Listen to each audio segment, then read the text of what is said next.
안녕하세요. 생생법률쇼 진행을 맡은 임주혜입니다. 이 세상 모든 이슈들을 법적으로 알아보는 법률 이슈 토크, 오늘도 금은 활짝 열었습니다. 제 옆에는 이종근 시사문화평론가님 자리하셨습니다. 평론가님 어서 오세요. 네, 안녕하십니까. 이종근 평론가님과 함께 오늘도 다양한 분야의 소식들, 법적으로 어떤 이슈들 생기고 있는지 풀어보려고 하는데요. 지금 이 방송은 유튜브를 통해서도 실시간으로 함께 방송되고 있으니까요. 많은 시청 부탁드리고 방송 중 궁금하신 점 올려주시면 저희가 답도 해드리도록 하겠습니다. 자, 그럼 오늘 평론가님과 함께 나눠볼 이야기들, 어떤 소식들 준비되어 있는지 저와 함께 미리 살펴보시죠. 미리 보는 법률 토크입니다. 북러 무기거래 했을까? 철도노조 파업 돌입 추석까지 이어질까? 미국 실리콘밸리 부자들 전신 MRI의 열광까지 오늘도 정말 다양한 정치, 경제, 문화 넘나드는 소식들 준비되어 있거든요. 평론가님이 어떤 이야기 풀어주실지 기대가 됩니다. 빨리 시작해보고 싶네요. 여러분들은 지금 생생법률쇼 함께하고 계십니다.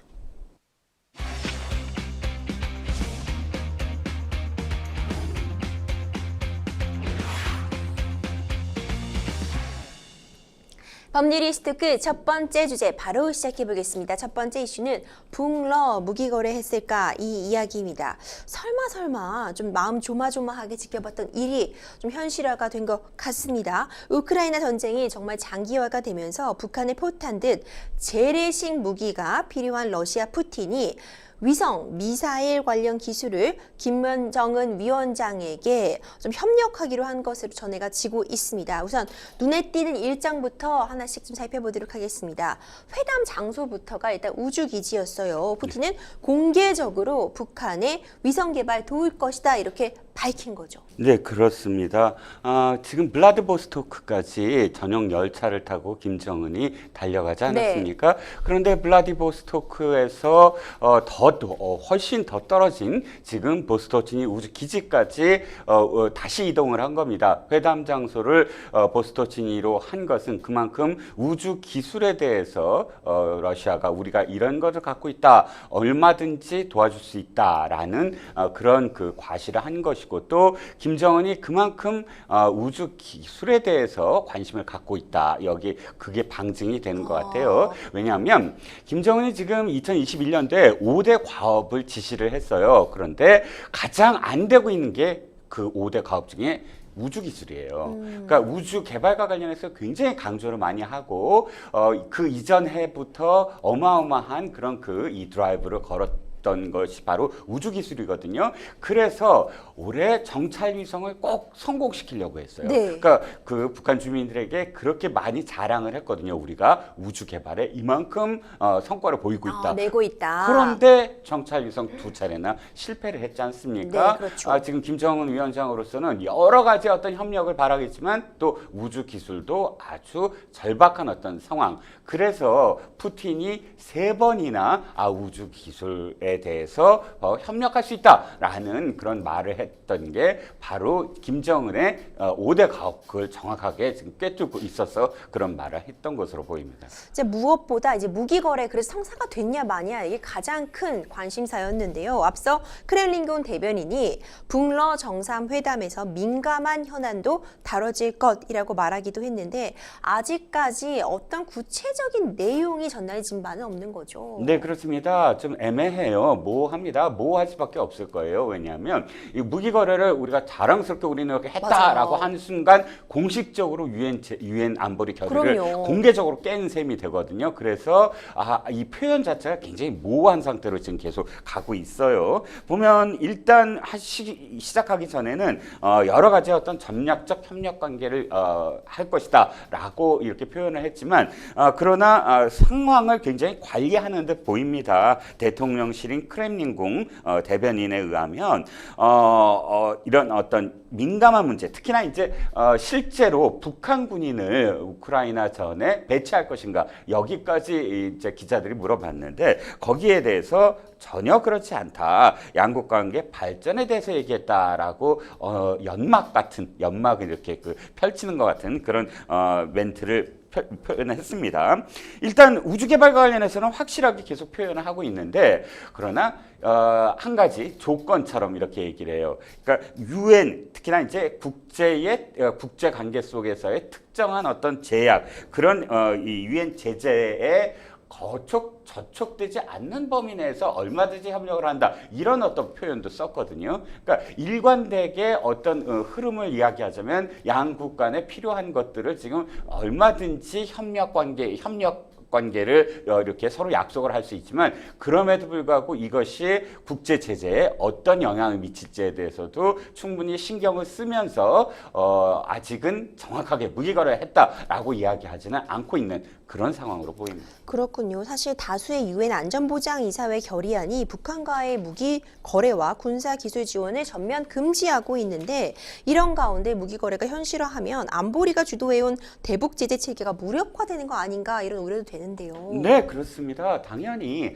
지금 그 북한과 관련돼서 예를 들어서 핵 개발이라든지 이런 부분과 관련해서는 러시아가 북한과 관련해서 우리나라와 같은 입장을 보였어요. 그러니까 왜 육자회담 뭐 이런 걸 할 때 중국이라든지 러시아까지 포함을 해서 핵 개발하면 안 돼 하고 제재에 동참하는 모양새였거든요. 그런데 지금 푸틴과 김정은이 이렇게 만나면서 러시아가 돌아서는 게 아니냐 그 입장에서 이런 그 우려 그리고 말씀하셨듯이 무기 거래와 관련된 문제들이 도리어 그러니까 물론 북한에서는 재래식 무기 특히나 이제 포탄 등을 공급하겠지만 이 포탄 등을 공급함으로써 얻어지는 기술 즉 뭐 전투기 기술이라든지 핵자만 기술이라든지 이런 기술들을 이렇게 공개하지 않을까, 그러니까 넘겨주지 않을까 하는 우려가 굉장히 높아지고 있는 시점이죠. 러시아가 그렇다고 해서 자신들이 갖고 있는 핵잠함을 그냥 준다거나 혹은 전투기를 준다거나 이렇게는 못할 거예요. 버젓이. 하지만 은밀하게 그런 어떤 첨단 기술들을 건네준다면 북한과 관련된 여러 가지 어떤 제재가 무력화되는 게 아니냐. 물자끼리의 어떤 교환이 아니라 실제로 뭐 현금으로 그것을 뭐 이렇게 사게 되더라도 그 현금이 북한에 가는 건 완전히 대북 제재에 위반되는 것이거든요. 그러니까 지금 만남 자체가 그냥 만나서 끝나는 게 아닌 게 분명하면 네. 어떤 행위를 하던 그것은 대북 제재에 지금 위반이 될 가능성이 높습니다. 그렇군요. 그런데 푸틴 대통령은 국제 제재 틀 내에서라면 북한과의 군사 협력 가능하다고 말을 했다고요. 그러니까 이게 뜨거운 아이스크림 같은 거예요. 뜨거운 아이스크림. 그 뜨거운 아이스크림은 존재하지 않지 않습니까? 그렇죠. 그러니까 제재 틀 내에서의 북한과의 군사 협력이라는 것이 사실상은 거의 불가능한 거죠. 왜냐하면 지금 국제 제재 그러니까 북한을 제재하고 또 러시아를 제재하는 수준이 굉장히 높은 수준이에요. 그렇죠. 근데 그 수준을 속에서 군사협력을 한다라는 건 거의 불가능한 어떤 표현인데 이렇게 표현하는 건 자꾸 이 서방 언론이라든지 또 이제 그 대외적으로 우리가 유엔 제재를 유엔의 어떤 결의를 안보리 결의를 깨뜨리려는 건 아니다라는 거를 계속 강조하려다 보니까 이렇게 약간은 형용모순 그러니까 앞뒤가 안 맞는 그런 표현을 한 것 같은데 실제로 그러니까 제재의 틀 속에서의 군사협력은 거의 없다. 실질적으로 없다고 볼 수가 있습니다. 그렇군요. 지금 불법적인 핵미사일 개발로 고립이 되어 있는 북한 그리고 우크라이나 전쟁으로 인해서 기댈 곳이 없던 러시아 이 두 정상이 국제사회의 어떤 거듭된 경고를 무시하고 위험한 거래를 했다는 비판이 계속되고 있습니다. 이와 관련해서 우리나라 정부 어떤 입장 표했나요? 일단 김영호 통일부 장관이 주무부처 장관으로서 공식적인 발언을 했습니다. 일단 군사협력과 무기거래에 대해서 깊이 우려하지 않을 수 없다라고 못을 봤고요. 그다음에 러시아와 북한은 스스로 고립과 퇴보를 자초하는 불법 무도한 행위를 하고 있다라고 하면서 이번에 만남을 규정을 하고 유엔 안전보장이사회 결의 등 국제 규범 준수할 것을 다시 한번 촉구한다라고 강조를 했습니다. 사실 이런 어떤 그 공식적인 어떤 논평 이외에도 지금 NSC 내에서나 혹은 국방부 또는 뭐 통일부 각각의 이 사태를 예의주시하면서 우리가 북중러 연대를 만약에 강화한다면 한반도에 미치는 영향과 또는 거기에 대한 적극적인 어떤 대응 방안이 무엇이 될지를 지금 천천히 굉장히 고심하고 있는 그런 상황으로 보입니다. 그렇군요. 이 외교부 역시 군사협력 만약 사실이라면 한러 관계에 악영향 미칠 것이다 이렇게 입장을 내놓은 거죠. 네, 그렇습니다. 외교부 대변인 정례 브리핑으로요. 북러 간 무기 거래 구체화에 대해서 이 입장에 대한 어떤 질문을 받았을 때 국제사회의 거듭된 경고에도 이번 북러 정상회담에서 위성 개발을 포함한 군사 협력 문제가 논의된 데 대해서 우려와 유감을 표한다라고 이야기하고요. 가장 중요한 건 사실 미사일 부분이거든요. 탄도미사일 기술을 사용하는 위성을 포함해서 핵미사일 개발에 기여하는 과학기술 협력은 안보리 결의에 의해 금지되어 있다. 정부는 미국을 비롯한 우방국들과의 긴밀한 공조하에 현상을 엄중하게 보고 있다라고 부연을 했습니다. 아까도 제가 잠깐 말씀을 드렸지만 우주 개발 굉장히 좋은 그런 센텐스죠. 왜냐하면 우주 개발은 어느 나라나 다 참여를 합니다. 지금 뭐 우리나라도 우주 항공청을 만들려고 하는 것이 우주 개발에 뛰어들려고 하는 것이죠. 그런데 문제는 북한이 지금 위성을 발사하는 것은 우주 개발이 아니라 대륙간 탄도미사일 등 탄도미사일을 쐈을 때 위성의 그런 어떤 유도가 없이는 사실 굉장히 고도화된 어떤 전략을 펼칠 수가 없거든요. 그래서 탄도미사일의 완성은 정찰 위성입니다. 지금 우크라이나와 러시아의 전쟁도 역시 정보전이거든요. 그런 정보전의 첩경은 위성인데 이 위성과 관련돼서 사실상 러시아가 지금 협력을 한다면 탄도미사일 등 북한의 그런 이 전략 자산을 도와주는 그런 격이 되기 때문에 외교부에서 이런 논평을 하게 된 것입니다. 그렇군요. 국제사회의 시선도 좀 살펴볼 필요가 있을 것 같습니다. 국가안전보장이사회죠. NSC가 북한과 러시아가 유엔 안보리 결의를 위반하고 안보를 계속 위협을 한다면 분명한 대가가 따를 것이다. 이렇게 좀 강경한 목소리를 일단 냈습니다. 네, 일단 국제사회로 말씀을 드리면 전 세계 유수 언론이나 혹은 각국의 NSC가 다 공통된 어떤 지금 성명을 발표를 했어요.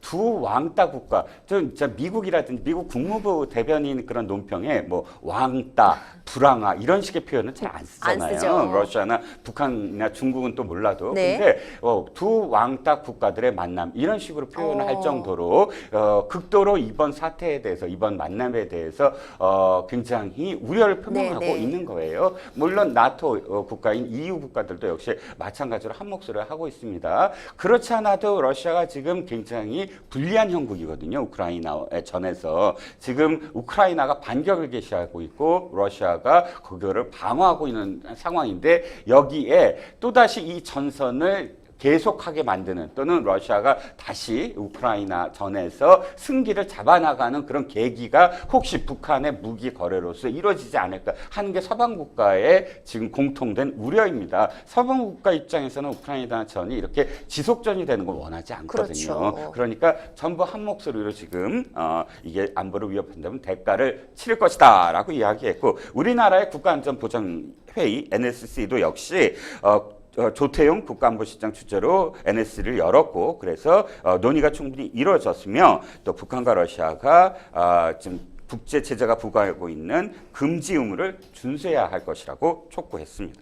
이 미국은 이제 북한이 러시아와의 무기 거래로 인해서 수익을 얻는 것을 차단하기 위해서 대규모로 금융 추적을 나설 것이다 이런 입장을 밝히기도 했습니다. 네, 그렇습니다. 일단 미국은 계속 논평을 연달아서 내고 있는데요. 지금 이 회담이 거의 끝나가지 않습니까? 그러니까 일정 북한 김정은의 일정이 거의 끝나가는 무렵에 또다시 논평을 냈습니다. 일단 무기 거래가 성사가 되면 지금까지 하는 또 다른 차원의 제재를 하겠다. 이것은 금융 제재일 테고요. 당연히 지금 러시아는 지금 서방 국가의 모든 어떤 달러 자산이라든지 금융 자산이 동결되어 있는 상태입니다. 이 속에서 현금 거래가 이루어질지는 의문입니다만 그럼에도 불구하고 만약에 현금이라든지 혹은 금융 거래가 만약에 이루어진다면 여기에 또다시 더 높은 차원으로 규제를 하겠다라는 그런 지금 논평을 냈습니다.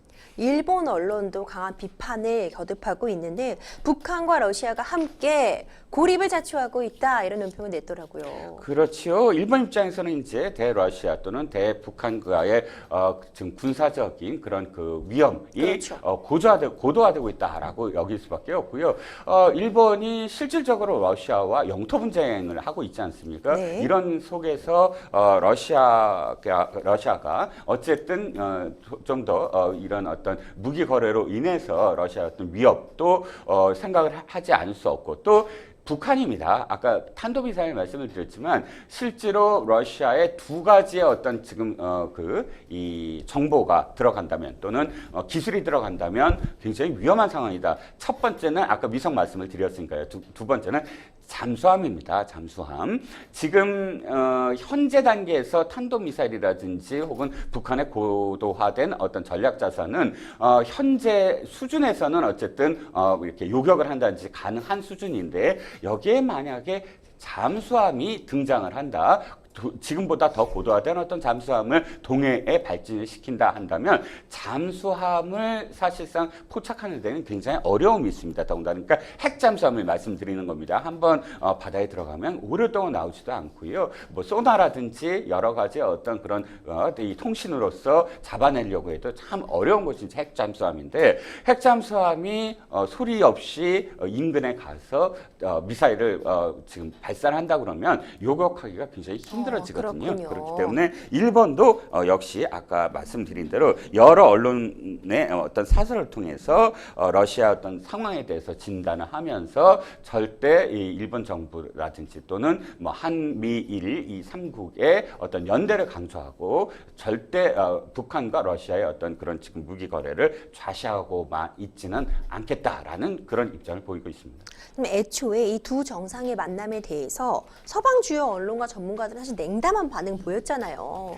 그렇죠. 뭐 냉담을 할 수밖에 없죠. 그렇죠. 뉴욕타임스 뭐 이번 회담이 양국 필요에 의해서 성사된 극히 드문 계기다 이렇게 얘기를 했고 뭐 러시아가 유엔 안전보장이사의 제재 위반을 감수하고라도 북한에 제공할 것인가 여러 가지 어떤 기술을 뭐 이런 표현을 썼습니다. 이유는 딱 한 가지예요. 네. 러시아가 완전히 정말 이번에 모양이 빠졌다 이렇게 지금 표현을 할 수가 있어요. 네. 왜냐하면 최근 들어서 G20 그 회의가 열렸거든요. 네. G20은 그야말로 전 세계의 1위부터 20위다. 뭐 그렇죠. 순위로 해서 그런 국가의 어떤 그런 국방력이라든지 혹은 경제력을 표현하는 것인데 원래 러시아는 당연히 G20에 들어가야 돼요. 있었죠. 그런데 제재 때문에 지금 거기에 참석을 못하고 있는 상황이에요. 그런데 참석을 못한 지금 러시아가 만나는 국가가 북한 거의 어떤 나라도 만나주지 않고 어떤 나라도 사실상 거래를 하지 아니한 정말 외톨이의 그런 북한과 지금 북한 정상과 푸틴이 만나서 이렇게 맨날 지각을 하는 어떤 정상과 만나도 1시간 이상 지각을 하는 푸틴이 30분 이번 일찍 갔죠. 김정은 만나면은 30분이나 일찍 가서 네. 기다렸어요. 이런 게 화제가 될 만큼 지금 푸틴은 김정은과의 만남을 굉장히 크게 지금 부각을 시켜주고 있어요. 네. 그러니까 서방 언론이 아까 말씀하셨듯이 좀 조롱 섞인 그런 그렇죠, 표현들이 그렇죠. 나오고 있는 게 아니 어떻게 푸틴이 얼마나 절박하면 이 서방에서 그렇게 지금 조롱을 하는데도 불구하고 김정은을 만나서 저런 대접을 할 수가 있을까라는 그런 시각으로 바라보고 있는 거죠. 그럼 이쯤 되면 사실 중국의 심리 궁금합니다. 중국은 지금 이 상황을 어떻게 바라보고 있을 것인가. 일단 말을 좀 아끼는 것 같아요. 그렇죠. 이렇게 얘기합니다. 중국 외교부 대변인, 뭐, 이 외교부는 거의 매일같이 정례 브리핑을 하니까 대변인에게 기자들이 이번 지금 만남에 대해서 어떻게 생각하느냐 그랬더니, 러시아와 북한의 문제다. 북한 지도자, 그러니까 북러 사이의 일이지 우리가 거기에 대해서 어떤 논평을 하는 입장이 아니다라고 일단 선을 그었습니다.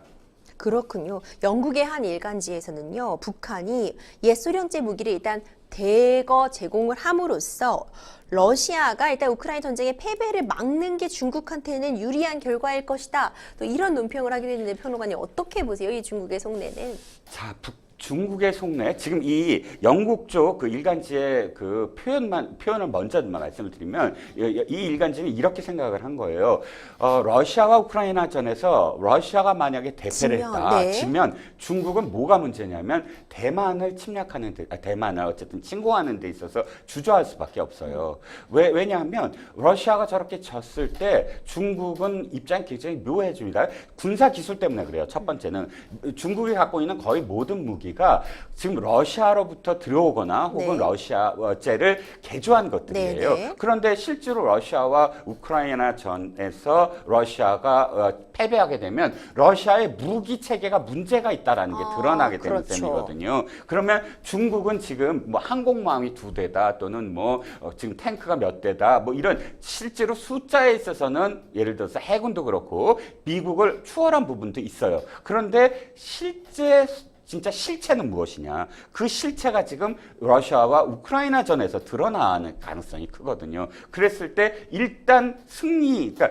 최소한 승리라고 할 수 있는 정도로, 그러니까 러시아의 승리라고 할 수 있는 정도로 이 전쟁이 끝나야만 자신들의 어떤 그 무기 수준을 바깥에 공개하지 않는 셈이 돼버려요. 그런 게 가장 걱정이 될 테고요. 그런데 그 일간지 입장에서는 이렇게 얘기하는 거죠. 그래서 자신은 나설 수 없다. 중국은 직접 나설 수 없어요. 이를테면 중국과 러시아는 같이 군사 협력도 많이 해요. 그래서 훈련도 같이 합니다. 그런데 생각을 해보시면 아니 그렇다면 푸틴이 시진핑한테 달라고 그러지 왜 김정은한테 달라고 이렇게 조롱까지 받아가면서 할까요? 그건 중국도 역시 제재에 대해서는 두려워하는 겁니다. 지금 이런 유엔 제재가 있는데 중국에 우리가 무기 줄게 하면 당장 중국의 뭐 금융자산이 다 동결이 될 거예요. 똑같이. 근데 중국은 러시아보다 훨씬 더 서방과 무역 시스템이 아주 촘촘히 서로 거래가 되고 있거든요. 이걸 중국이 견디지 못할 거예요. 그래서 자신은 직접 주지 못하는 대신 북한으로 하여금 주게 해서 이 전선을 유지하게 하는 그런 속내가 있는 게 아니냐라고 지금 영국 일간지가 보고 있는 거죠.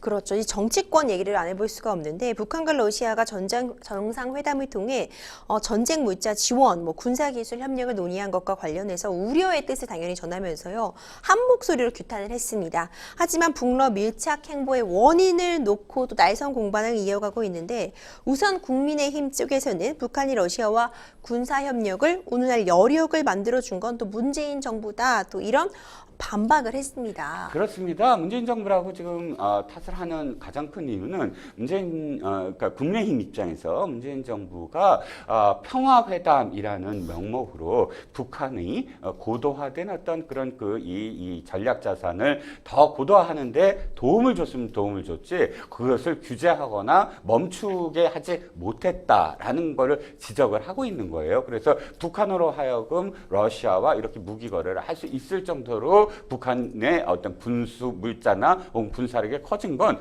문재인 대통령 정부가 그렇게 만든 게 아니냐라는 게 이제 국민의힘 주장이지요. 이 민주당 쪽에서는요, 이제 한편 윤석열 대통령의 이념 외교, 진영 외교가 북한이 러시아와 이렇게 협력을 할 수 있도록 해준 것이다. 또 이런 비판을 하고 있거든요. 그렇습니다. 이제 민주당 쪽에서의 어떤 비판의 초점은 한미일 협력이에요. 한미일 캠프 데이비드 그 협력과 관련돼서 민주당이 그때부터 계속 우려의 목소리를 냈던 게 한미일이 이렇게 군사적으로 협력 관계가 되면 당연히 중국과 러시아, 북한이 또 군사적으로나 혹은 경제적으로 블록화가 될 것이 아니냐, 한반도에 위기가 초래되는 게 아니냐라는 그런 시각으로 한미일 협력을 비판을 했는데 이번에 푸틴과 김정은이 이렇게 만나서 서로 무기 거래를 하는 것도 우리가 지금 그 미국과 일본과 군사적으로 협력 관계를 돈독히 하는 거에 대한 반작용이다라는 게 민주당이 지금 주장이죠. 그렇군요. 이제 푸틴 대통령도 아마 북한을 방문할 일정을 잡고 있나 봅니다, 변호관님. 네네. 이건 지금 약간 갈려요. 의견이 갈리고 있네요. 아까 지금 이 내용이 결과에 대한 논평이 갈려요. 북한은 회담 직후에 이렇게 표현합니다. 김정은 위원장이 푸틴 대통령의 방북 그러니까 북한 방문을 초청을 했고 푸틴 대통령이 수락했다. 흔쾌히 수락했다. 이렇게 논평을 냈는데 여기에 대해서 지금 크렘린궁은 방북 초청과 관련돼서 약간 거리를 두는 확답을 하지 않고 또 그 상황 자체를 지금 인지하지 않고 거기에 대해서 굉장히 모호한 상황을 지금 하고 있거든요. 그래서 양쪽이 그 부분과 관련돼서 완전히 일치된 합의를 본 것이냐 아니면 합의를 봤는데도 불구하고 지금 러시아가 약간 거리를 두는 것이냐 여기에 대해서 오늘까지 조금 얘기가 지속이 되고 있습니다. 윤석열 대통령 다음 주에 또 이제 미국 뉴욕을 방문해서 제28차 유엔 총회 고위급 회기에 참석을 합니다. 지금 기조연설할 예정인데 이때 군사 교류 북러 관련한 메시지가 등장할까요, 평론가님? 당연히 저는 들어갈 거라고 봅니다. 이번 유엔 총회에 지금 각국의 대통령들이 순번을 정해서 지금 기조연설을 하거든요. 그런데 이 연설에 당연히 지금 북러 이 무기 거래와 관련된 어떤 이야기들이 나올 테고요. 왜냐하면 이번 북러 아직 뭐 확정돼서 어디까지냐라고는 말씀을 못 드리겠지만 발표가 안 나왔어요. 그런데 확실한 어떤 무기 거래가 성사가 됐다고 한다면 지금 아까 말씀드린 대로 여러 가지 전선에서 예를 들어서 중국과 대만의 긴장 관계, 그다음에 실제로 전쟁이 벌어지고 있는 러시아 우크라이나 전쟁 이런 부분들이 모두 다 영향을 받을 수밖에 없거든요. 그렇죠. 그리고 당연히 한반도의 어떤 그런 국방과 관련돼서 이 위험과 관련돼서도 영향을 받을 수밖에 없습니다. 그러니까 거의 한 목소리로 러시아와 북한을 규탄하는 목소리를 낼 것으로 보이고 또 윤석열 대통령도 우려를 표명하면서 제재에 동참하겠다라는 그런 지금 입장을 표명할 것으로 보입니다. 일각에서는 양국의 밀착을 단순히 뭐 국제사회 왕따들의 만남 이렇게 보는 시각도 있지만요. 이들의 협력이 실제로 미칠 파장이 굉장히 클 수 있다는 점에 우려를 표하고 있거든요. 동북아시아 안보 위협되는 거 아니냐 이런 의견도 제시가 되고 있는데 평론가님 어떻게 우리가 또 대응을 해봐야 될까요? 사실 단순하게 바라보면 북중러 연대, 한미일 동맹 이렇게 블록화로서 서로 대치하는 양상으로 보입니다만 그러나 역사를 살펴볼 때 또는 현재 어떤 상황을 볼 때 아주 미묘한 상황이에요. 한마디로 말씀드려서 북중러가 과연 한 목소리로 한 마음으로 한 곳을 향해서 바라볼 수 있을까? 그거는 좀 의문스러워요. 왜냐하면 러시아의 전신인 소련이 있지 않습니까? 소련과 당시 중공이 굉장히 밀착한 어떤 그런 연대였다가 완전히 서로 갈라지면서 중공이 중국으로 우리나라도 이제 이름을 바꿔 부르기 시작한 게 닉슨 독트린 때문이거든요. 그때 중국은 러시아 그러니까 소련과 등을 지고 서방과 손을 잡았습니다. 그 단초가 되는 게 무기 거래였어요. 즉 당시에 모택동은 핵을 개발하려고 했거든요. 그래서 스탈린이나 혹은 후르시초프나 이쪽 소련의 어떤 지도자들로부터 그걸 확답을 받으려고 했어요. 무기를. 그런데 러시아는 절대 주지 않았거든요. 그래서 완전히 틀어져서 자체 개발을 하게 됐고요. 북한도 마찬가지입니다. 북한도 왜 독자 노선이다, 등거리 외교다, 또는 주체 외교다, 주체 사상이다 이 말을 하기 시작한 이유가 바로 러시아와 중국, 그러니까 소련과 중국이 핵과 관련돼서 도와줄 것처럼 하면서 실제로 기술을 넘기지 않았거든요. 그래서 파키스탄으로부터 기술을 받아갖고 독자적으로 개발하면서 그때부터 주체적이다라는 표현을 쓰기 시작했어요. 즉 다시 말씀드립니다만 무기와 관련돼서 중국이 확실하게 북한과 러시아 지금 손을 잡고 있느냐? 그건 또 아주 모호해요. 즉 제가 아까 말씀드린 그 대응 전략은 무엇이냐? 지금 일본과 우리나라의 중국이 어느 정도는 지금 막 화해 메시지를 보내고 있어요. 왕이 외교부장이나 리창 총리가 이건 어느 정도 이런 어떤 상황을 지금 예의주시하면서 중국과 협력할 것을 협력을 하면서 도리어 지금 러시아와 북한의 연대 틀에서 중국을 어느 정도 거리를 두게 만드는 그런 대응 전략도 필요하다라는 생각도 듭니다. 네, 앞으로 이 북러 회담이 전 국제사회에 어떻게 파장을 미칠 수 있을지 생생법률쇼에서도 계속 함께 알아가 보도록 하겠습니다. 여러분들은 지금 생생법률쇼 함께하고 계십니다.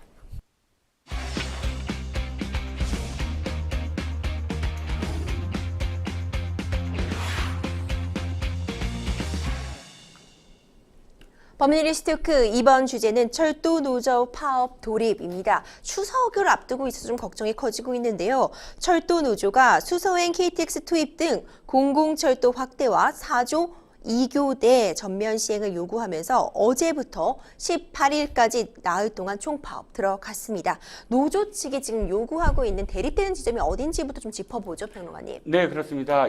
지금은 이제 단체 협상이 아니라 임금 협상이에요. 그래서 임금이 첫 번째여야 돼요. 원래는 임금 협상이. 임금과 관련된 부분이 사실 첫 번째입니다. 네. 기본급을 늘려달라라는 것이고요. 두 번째는 SRT와 KTX의 문제입니다. 나중에 길게 설명을 드릴 거라 요건 간단하게 어떤 걸 요구하냐면 지금 SRT는 수서역에서만 출발을 하고요. 그다음에 KTX는 서울역에서만 출발을 합니다. 지금 철도 노조의 주장은 뭐냐면 SRT 그러니까 KTX를 수서역에서 출발하게 해라. 라는 겁니다. 물론 이제 부분적인 거예요.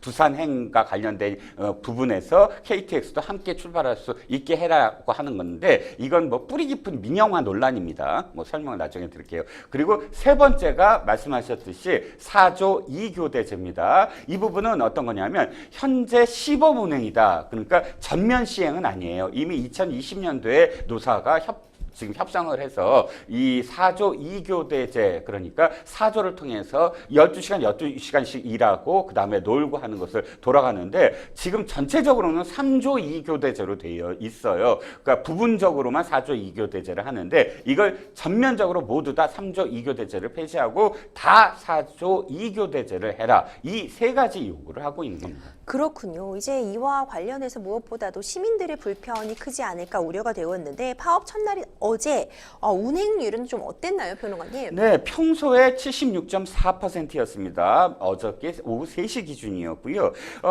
지금 평소대로라면 운행해야 될 전체 1,730대 가운데 1,322대만 다닌 것으로 지금 나타났고요. KTX가 76.4%, 수도권 전철이 83.0% 등 지금 거의 한 30% 정도가 운행을 중단한 그런 상태로 나타나고 있습니다. 그렇군요. 한국철도공사죠. 코레일 측은요. 노조 총파업과 관련해서 대국민 사과문 발표를 했습니다. 네, 한문희 코레일 사장이 오늘 오전 기자회견을 열고 지난 여름에도 기상이변에 따라서 열차 지연이 있었어요. 국민들에게 굉장히 불편을 줬는데 거기에 대해서 다시 한번 심려를 끼치게 됐다. 이번에 파업과 관련돼서 그래서 운영에 책임을 맡고 있는 사장으로서 깊이 사과드린다라는 말로 시작을 해서 네. 이번 파업이 이제 뭐 KTX 운행, 그러니까 수서행, KTX 운행, 고속철도 통합 등 교섭을 통해서 해결할 수 없는 정부 정책 사항을 핵심 목적으로 하고 있어 정당성이 없다라고 이야기하면서 이 빨리 파업을 멈추고 소중한 일터로 돌아오기를 부탁한다라고 노조에 호소를 했습니다. 지금 노조의 파업에 정당성이 없다고 딱 선을 그어버린 만큼 파업이 장기화되진 않을까, 타협의 여지가 없는 것은 아닌가 좀 우려가 되는데 무엇보다도 지금 바로 코앞이 추석이에요. 그렇습니다. 지금 걱정이 되는 게 이제 예매를 빨리 해야 돼요. 많은 분들이 아마 예매를 이미 했죠. 이미 하셨을 것 같고, 근데 지금 아직도 남아 있는 어떤 그런 자녀 표를 위해서 예매를 하실 분들도 있고, 또 이 예매를 어떻게 해야 되나 지금 불가측한 상황이잖아요. 물론 1차 파업으로 18일까지로 1차 파업을 지금 공언을 했지만 때에 따라서는 지금 상황에 따라서는 2차 파업으로 돌입할 가능성이 커집니다. 그러면 그야말로 대혼란, 그러니까 진짜 그 추석에 그런 귀성 행렬, 귀경 행렬에 큰 영향을 주지 않을까 지금 걱정이 태산입니다. 노조 쪽에서는 파업의 정당성 주장하면서 집회까지 열고 있어요. 네, 그렇죠. 14일 서울 도심에서 결의 대회를 열었고요. 서울역 3번 출구와 세종대로에 모여서 수서행 KTX는 시민 절대 다수의 요구다. 그리고 지금 그 코레일 측을 비난을 하면서 우리의 파업은 정당하다라고 지금 주장을 하고 있습니다. 그렇다면 코레일과 노조 측의 입장 차이를 좀 더 들어가 보도록 하겠습니다. 먼저 이 수서행 KTX 도입 부분, 이제 지금 공공철도 확대 부분인데 SR이 운영하는 수서 고속철도 SRT 노선이 좀 축소가 되었는데요. 이게 민영화의 수순이라고 철도 노조는 보고 있는 것 같아요. 자, 이게 축소됐다는 게 어떤 뜻인지 제가 말씀을 드릴게요. SRT가 지금 경부선을 갖고 있잖아요. 네. 경부선을 갖고 있습니다. 그래서 몇 대를 운행을 하고 있어요. 그런데 이번에 SRT가 확대한 거예요, 노선을. 그래서 뭐 창원, 진주라든지 뭐 이렇게 해서 3개 노선을 더 확대합니다. 전주 여수 라인 해갖고 총 3개 노선을 확대를 하다 보니까 그만큼 사실 열차를 늘렸어야 돼요. 네. 근데 열차는 아직 늘리지 못한 상태에서 기존에 보유하고 있는 열차를 다른 노선으로 더 확대하다 보니까 경부선에 있는 노선을 축소할 수밖에 없었어요. 그렇군요. 예, 줄인 거예요. 다른 달려다 어떤 뭐 보니. 여수로 보내거나 아니면 진주로 보내거나 그쪽 라인을 새로 신설하다 보니까 그러니까 지금 또 철도 노조가 커봐라. 지금 수서에 SRT만 운행을 하니까 경부선에서 주중에 특히나 많이 줄이지 않았느냐, 그리고 이 경부선을 이용하는 많은 시민들이 좀 불편을 겪지 않았느냐. 그렇기 때문에 SRT에 아까 지금 수서에 KTX도 투입해라 라고 지금 주장을 하는 거예요. 자, 이거는 지금 이 철도 노조가 시민들의 입장을 지금 명분으로 삼아서 이야기하는 겁니다. 시민들이 불편을 겪지 않느냐, 그래서 우린 정당하다. 그런데 이 안에 깔린 건 뭐냐면 SRT 수서행 SRT를 무력화시키겠다라는 거예요. 무슨 뜻이냐면, 자, 지금 2013년도에 철도 노조는 어마어마한 파업을 합니다. 22일간 파업을 해요. 네. 그때 파업이 가장 길었고 손실이 가장 컸는데, 그때 한 게 뭐냐면, 그때 SR을 만들려고 하는 것을 막으려고 했어요.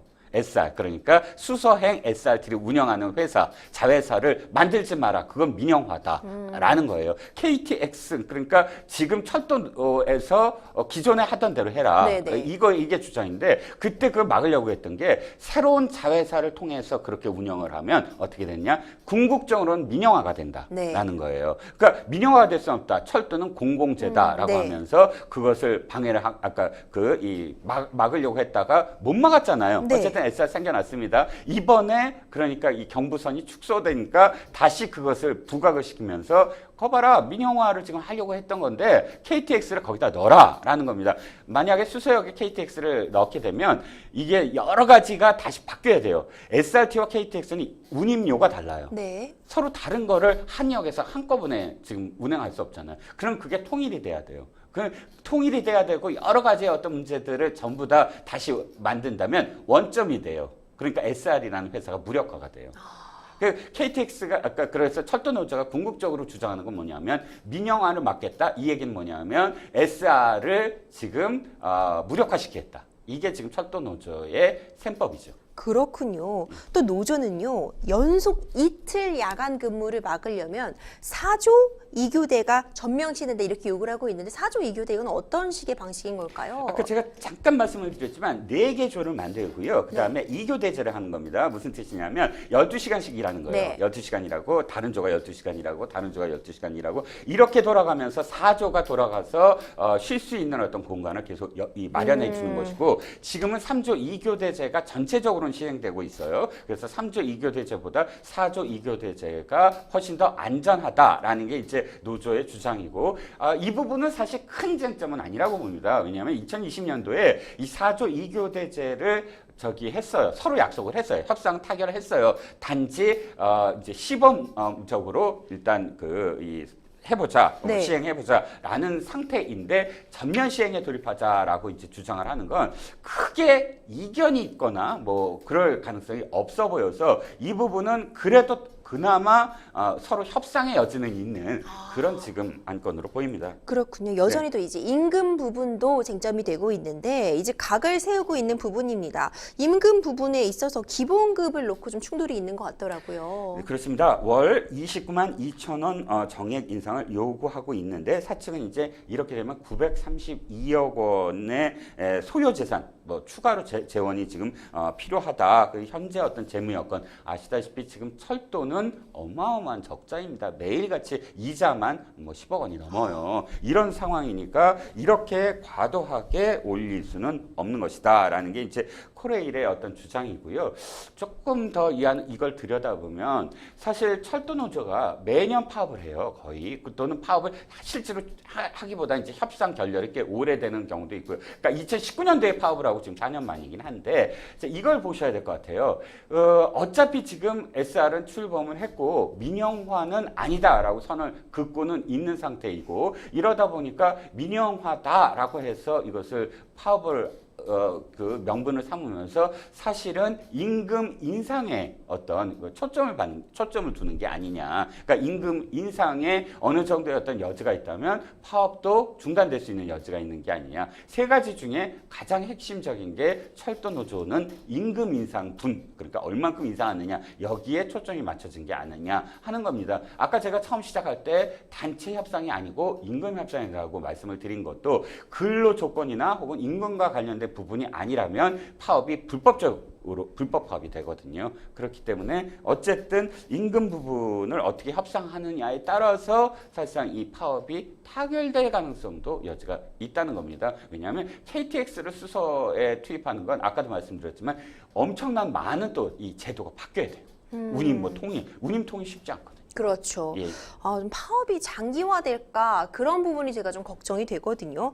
또 이제 주말이 시작되잖아요. 사실 저도 지방에 출장 가거나 재판 갈 때 보면 우리 철도 참 편리합니다. 시간도 딱딱 맞고 또 어떻게 굉장히 빨리 가다 보니까 굉장히 유용한데 기차 이용하시는 분들 좀 불편이 있지 않을까 걱정이 되는 상황입니다. 또 생업이 걸린 분들도 있을 것 같아서 화물 수송 피해 이런 부분도 좀 걱정이 되거든요, 변호사님. 네, 가장 큰 또 피해 중에 하나가 물론 승객들 입장에서 국민들 입장에서는 내가 그 실제로 출퇴근을 하거나 뭐 비즈니스나 이런 일 때문에 타지 못하게 되는 것에 대한 어떤 불편함이 크시겠지만 국가의 입장으로 봤을 때 또 화물이라는 것이 지금 그 물류라는 측면에서 어마어마하게 걱정이 되는 부분이 있거든요. 아까 말씀드렸듯이 2013년과 2019년에 파업으로 말미암아 거의 조 단위의 지금 그 손실액이 누적돼서 지금 그 떠안진 상태입니다. 현재 KTX 그러니까 그 코레일 측이나 국토교통부는 대체 인력을 어떻게든 투입을 해서 80% 정도의 운행률을 유지하려고 안간힘을 쓰고 있는 것으로 보이고요. 이 80%는 아마도 18일까지는 유지 가능할 것으로 보이는데 문제는 2차 파업입니다. 추가 파업이 계속 지속될 경우는 특히 이 전문 인력이 필요로 되는 어떤 부분들에 있어서 투입된 인력에 지금 체력의 한계가 생길 수밖에 없거든요. 그렇기 때문에 지금 2차 파업이 안 이루어지도록 어떻게든 타결해 볼 수 있도록 하는 것이 또 양측의 어떤 협상에서 중요한 어떤 포인트가 될 것 같습니다. 양측의 입장 정말 평행선을 달리면서 파업 장기화 우려도 제기가 되고 있습니다. 노사의 원만한 합의 이루어져야 될 텐데 어떤 점 좀 중요하게 바라보고 계실까요, 변호사님? 일단 민영화 논의에 대해서 정부가 조금 더 뚜렷한 입장을 좀 표명했으면 좋겠어요. 민영화 아니다.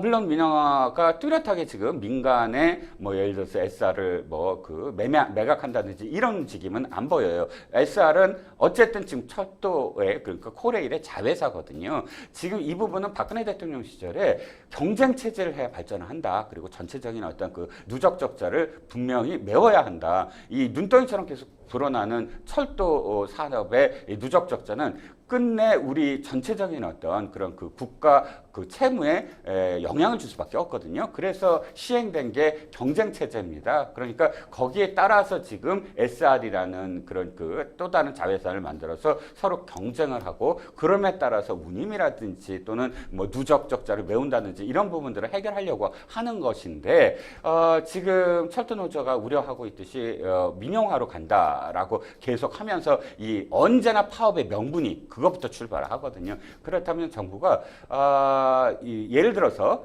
좀 더 이 논의가 정말 부딪히고 공방이 벌어지더라도 아니 어디까지는 어떤 방식으로 해서 우리가 민영화에 대한 어떤 기본적인 이 부분이 그렇게 보일지 모르지만 그럼에도 불구하고 절대 민영화라고 선을 그으면서 이렇게 우리가 할 수는 없다라는 걸 조금 더 노조에 설득력 있게 좀 또 국민들한테도 설득력 있게 입장을 표명했으면 하는 바람입니다. 네, 하루빨리 파업 좀 멈춰질 수 있도록 협의점 찾아지기를 기대해 보겠습니다. 여러분들은 지금 생생법률쇼 함께하고 계십니다.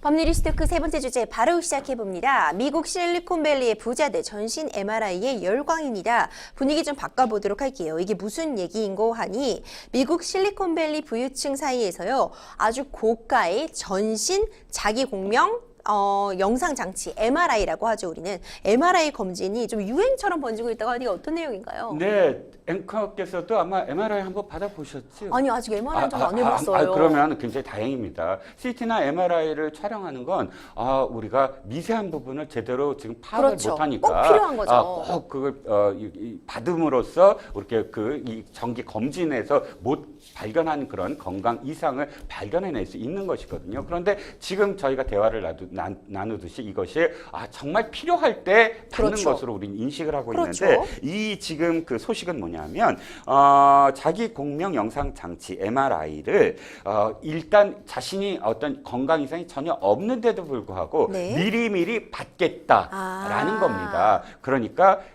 뭐랄까요, 예방 차원에서 그렇죠. MRI를 받는다라는 것이고요. MRI 한번 받을 때 미국도 만만치 않습니다. 뭐 330만 원 정도, 그러니까 2,500달러 정도 드는데 유명인들이 이렇게 나서서 뭐 틱톡이라든지 또는 뭐 숏폼으로 계속 나 MRI 받았다라고 이렇게 자랑스럽게 올리고 있어서 이것이 마치 어떤 그런 현상처럼 지금 보이는 게 아닌가. 그래서 워싱턴 포스트가 보도를 한 것으로 보입니다. 그렇군요. 처음에는 저도 건강검진 좀 제대로 받으면 좋지, 건강은 미리미리 챙겨야 할 생각을 했는데 가격을 듣고 보니까 또 만만치는 않다는 생각이 드는데 이 미국 부유층 사이에서요, 이 수면 영장 프로젝트라고 거창하게 말하면 할 수 있을 것 같은데 막대한 비용을 들여서 건강을 좀 챙기고 있는 사람들이 많은 것 같아요. 그렇죠. 옛날보다 훨씬 더 이런 어떤 풍조가 더 강화되고 있는 것 같습니다. 왜냐하면 바이오와 관련된 산업이 어마어마하게 늘어났고 단순 바이오에서 이젠 AI라든지 혹은 여러 가지의 첨단 기술이 접목되니까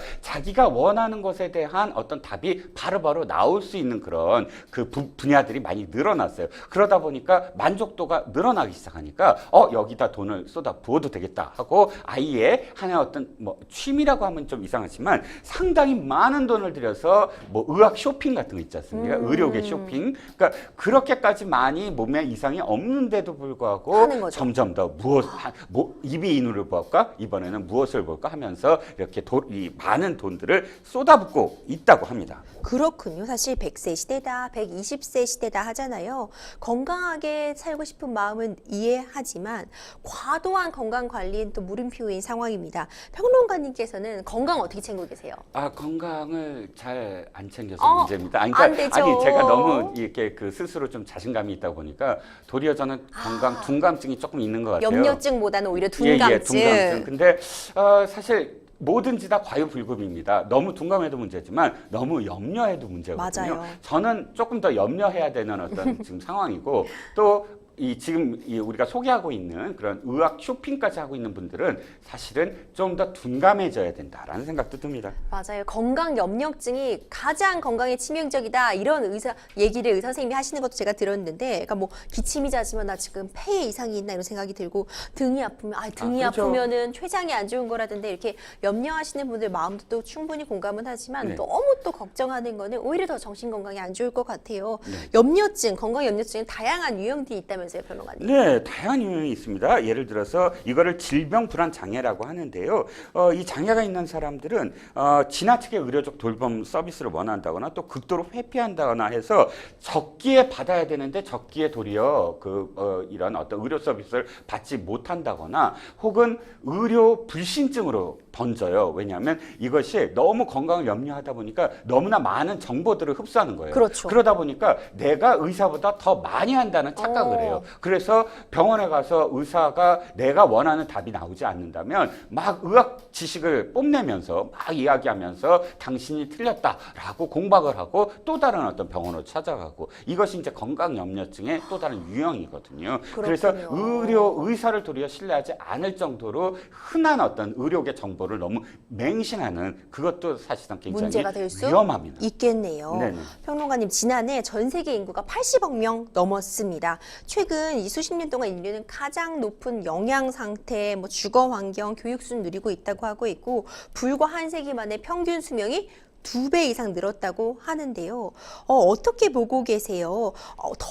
우리가 더 오래 사는 게 중요할까요? 아니면 건강에 대해서 좀 내려놓는 부분도 필요할까요? 저는 희귀병이나 난치병과 관련해서는 의학계가 지금 이렇게 발전하고 있는 게 굉장히 큰 도움이 된다고 생각을 하는데요. 그럼에도 불구하고 우리가 인위적으로 수명을 늘려나가는 것이 꼭 우리의 어떤 그런 그 전체적으로 우리 지구 환경에 있어서 도움이 될까 하는 거는 사실 또 미지수입니다. 가장 좋은 건 자연스러운 그런 수명이거든요. 그런데 인위적으로 늘리다 보면 상당히 많은 또 부작용과 사회의 그렇죠. 어떤 악영향도 있을 수 있어요. 그래서 의료계의 발전 있을 수 있지만, 그러나 아까 우리가 부작용들 말씀드렸던 부분들은 사실상 우리가 좀 더 자연스럽게 우리의 건강을 챙기는 것이 더 저는 도움이 된다고 생각을 합니다. 네, 건강보다 중요한 거는 없겠죠. 근데 가장 중요한 건 우리가 오늘 하루 내가 건강하게 행복하게 지내는 데에 집중하는 것이 아닐까, 이런 생각하게 되네요.